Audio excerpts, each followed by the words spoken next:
காரில் இருக்கக்கூடிய பழைய கிளாஸை எடுத்துகிட்டு புது கிளாஸ் எப்படி போடுறாங்கன்னு காட்டுறேன் இந்த வீடியோவில். ஃபஸ்ட்டு வந்து பார்த்திங்கன்னா ஒரு சின்ன ஒரு டூல்ஸை வச்சு சைடில் அந்த கிளாஸினுடைய சைடில் இருக்கக்கூடிய 4 பக்கமும் வந்து கீறி வந்து எடுத்தாங்க. கீறி எடுத்துகிட்டு அந்த கிளாஸை வந்து முடிஞ்சது வரை அப்படியே உடையாமல் வெளியில் எடுத்தாச்சு. எடுத்துகிட்டு வந்து பார்த்திங்கன்னா உள்ளே இருக்கக்கூடிய பேஸ்ட்டெல்லாம் சுரண்டி எடுத்துகிட்டு புது பேஸ்ட்டை வந்து அப்ளை பண்ணாங்க.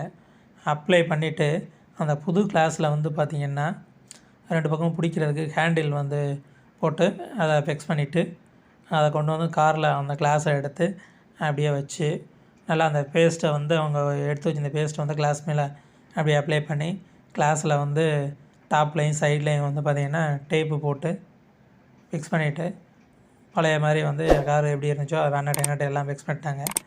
ஃபிக்ஸ் பண்ணி எடுத்து விட்டோன்னா கார் வந்து பார்த்திங்கன்னா கிளாஸு ஜம்முன்னு இருந்தது. பார்த்திங்கன்னா கார் அது தெரியும், எல்லா லுக்கும் அருமையாக இருக்குது.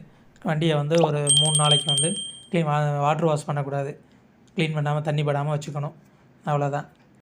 அப்படியே இந்த வீடியோவுக்கு ஒரு லைக் பண்ணிடுங்க.